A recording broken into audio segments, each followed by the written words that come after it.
আসসালামু আলাইকুম, সবাইকে শুভেচ্ছা। মহাদেশ পরিস্থিতি পর্বে সবাইকে আমন্ত্রণ। আমরা আলোচনা করছিলাম বিভিন্ন মহাদেশ নিয়ে। এশিয়া মহাদেশ সম্পর্কে আলোচনা করেছি। ইউরোপ মহাদেশ সম্পর্কে ইতিপূর্বে আমি 3টি ক্লাস নিয়েছি। আজকে আমার এটা চতুর্থ ক্লাস।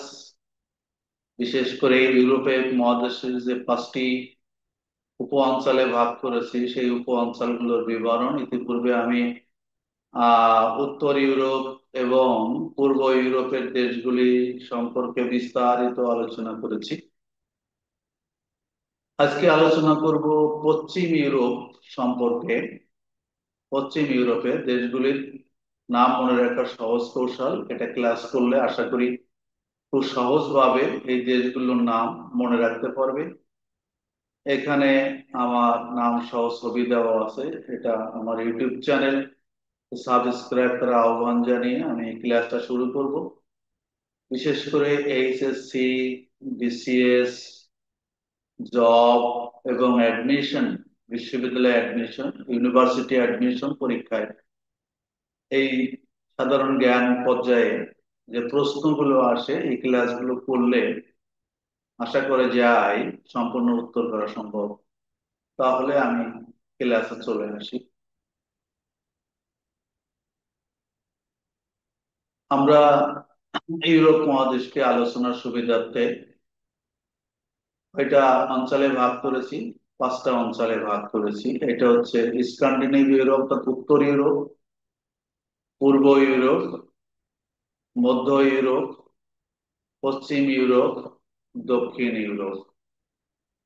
আমরা আমি এটা আলোচনা করেছি। উত্তর ইউরোপ, পূর্ব ইউরোপ সম্পর্কে আলোচনা করেছি। আজকে আমার আলোচ্য পশ্চিম ইউরোপ সম্পর্কে। আজকে আমার আলোচ্য হচ্ছে পশ্চিম ইউরোপ সম্পর্কে। পশ্চিম ইউরোপ এর দেশগুলি কিভাবে সহজে মনে রাখা যায় এবং মানচিত্রে সেগুলো প্রদর্শন করার চেষ্টা করব। ইতিপূর্বে আমি বলেছি যে আমরা যেভাবে ভাগ করেছি এটা বিভিন্ন বইয়ে বিভিন্ন ভাবে লেখা আছে বা বিভিন্ন ভাবে ভাগ করা আছে।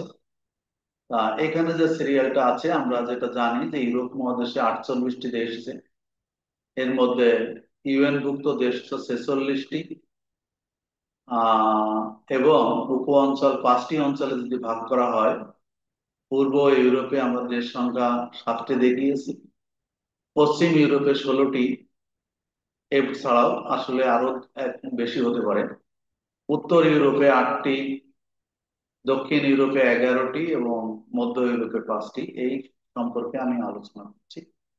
আজকে আমরা সবচেয়ে বেশি যে দেশ পশ্চিম ইউরোপে 16টি দেশ সম্পর্কে আমরা আলোচনা করব।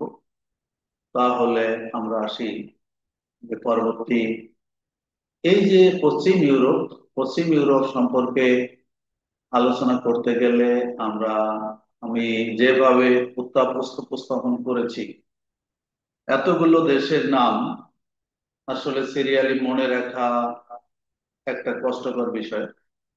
সেজন্য পশ্চিম ইউরোপের যে 16টা দেশের নাম এখানে লেখা আছে, সেটা আমরা দুটো সূত্র ব্যবহার করতে পারি, যা আসলে সংগৃহীত হয়েছে আহ গুগল থেকে।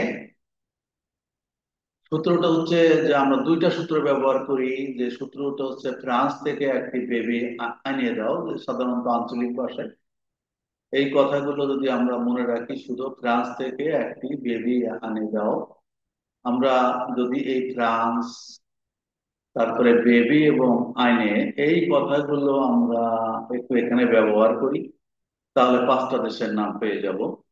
দেখো, ফ্রান্স থেকে কি হলো? ফ্রান্স। বেবি দুটো শব্দ আছে, দুটো শব্দ, বেবি দুটো বর্ণ আছে। বেতে বেলজিয়াম আর বিতে ব্রিটেন, তিনটা হলো।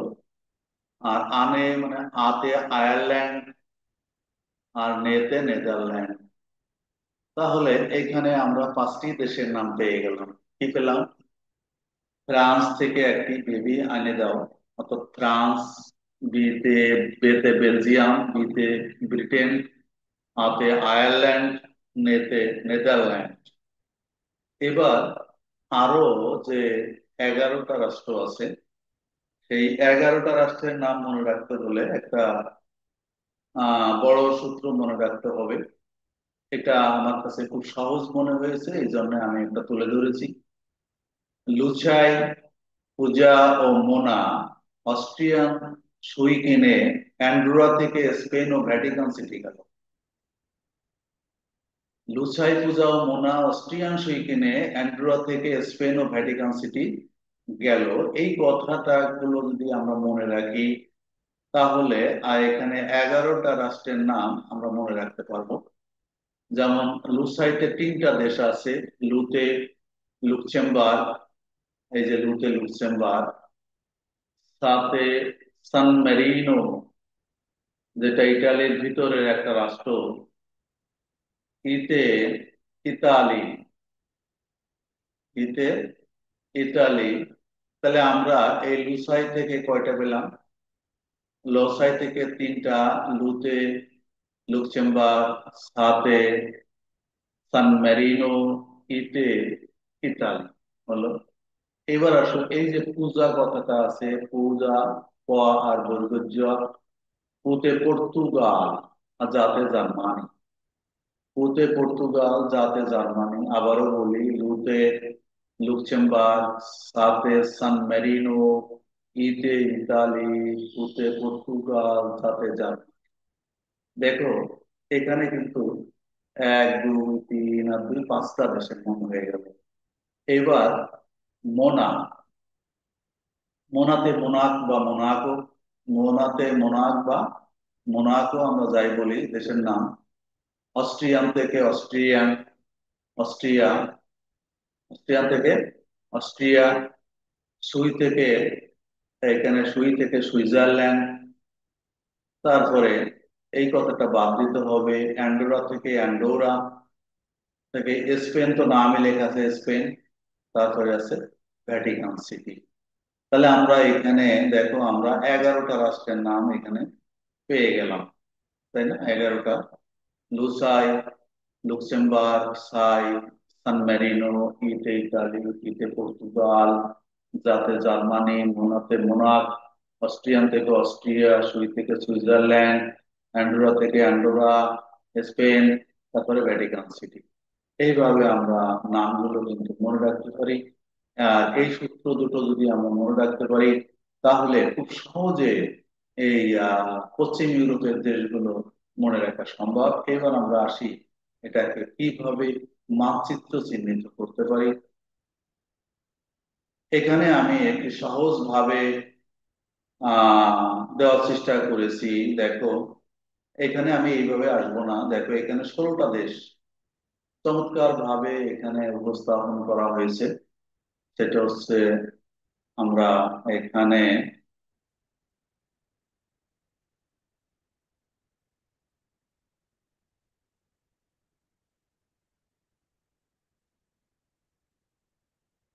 দেখো, এখানে 16টা দেশের নাম আমরা পর পর এখানে দেখেছি। এই যে পর্তুগাল, আমরা ইউরোপের পশ্চিম অংশে, অর্থাৎ পশ্চিম দক্ষিণ অংশে যেটা দেশ আছে সেটা হচ্ছে এই যে পর্তুগাল। তারপরে স্পেন, এবার অ্যান্ডোরা, তারপরে মোনাক, তারপরে সুইজারল্যান্ড, তারপরে এখানে এই যে এটা ফ্রান্স, এই দুইটা আছে ব্রিটেন বা যুক্তরাজ্য, আয়ারল্যান্ড, বেলজিয়াম, নেদারল্যান্ড, এগুলো পেলাম। এই যে লুক্সেমবার্গ, এই যে জার্মানি, এখানে অস্ট্রিয়া, তারপরে এই যে ইতালি। ইতালির ভিতরে আবার আমরা 2টা রাষ্ট্র পেয়েছি, সেটা হচ্ছে সান মারিনো এবং ভ্যাটিকান সিটি, যেটাকে ছিদ্র রাষ্ট্র বলা হয় ইতালিকে। এই জন্য একটা স্বাধীন দেশের মধ্যে আরো 2টা স্বাধীন দেশ, সেটা হচ্ছে সান মারিনো এবং ভ্যাটিকান সিটি। এটাই পৃথিবীতে ব্যতিক্রম, একটা দেশ, একটা স্বাধীন দেশের মধ্যে আরো 2টা দেশ অবস্থিত। সেটা হচ্ছে একটা ভ্যাটিকান সিটি, একটা হচ্ছে সান মেরিনো। তাহলে দেখো আমরা এখানে 1 2 3 4 5 6 7 8 9 10 11 12 13 14 15 ষোলোটা রাষ্ট্র এখানে আমরা দেখিয়েছি। তাহলে আমরা এভাবে যদি আমরা আসি, দেখো আবারও মনে রাখি, ফ্রান্স, ফ্রান্স মানে France, Belgium, Britain, Ireland, Netherland হয়েছে। ফ্রান্স থেকে একটি ভেবে এনে দাও, মানে ফ্রান্স, তারপরে বিয়েতে বেলজিয়াম, বিতে ব্রিটেন, আতে আয়ারল্যান্ড, নেতে নেদারল্যান্ড, লুসাইতে তিনটা, লুক্সেমবার্গ, সান মেরিনো, তারপরে আসলো ইতালি, রসইতে পুতে পর্তুগাল, যাতে জার্মানি, মোনাতে মোনাক, অস্ট্রিয়ান থেকে অস্ট্রিয়া, সুই থেকে সুইজারল্যান্ড, অ্যান্ডোরা, স্পেন স্পেন, এবং ভ্যাটিকান সিটি। এখানে 11টা রাষ্ট্র পেয়েছি। তাহলে আমাদের মূল উদ্দেশ্য হবে এই দুইটা সূত্রকে একদম সবসময় মনে রাখা। তাহলে আমরা পশ্চিম ইউরোপের সমস্ত দেশগুলোকে আমরা একত্রে মনে রাখতে পারবো খুব সহজ ভাবে। এবং এটা পশ্চিম ইউরোপ গুরুত্বপূর্ণ একটা অংশ। ইউরোপের সবচেয়ে বেশি রাষ্ট্র এখানে দেখানো হয়েছে, যা 16টা রাষ্ট্র আমরা এখানে পেয়ে গেলাম। তাহলে আশা করি এটা আর কোনো সমস্যা হওয়ার কথা না। সবাইকে অসংখ্য ধন্যবাদ জানিয়ে আজকের মতো এখানেই শেষ করি। আল্লাহ হাফেজ।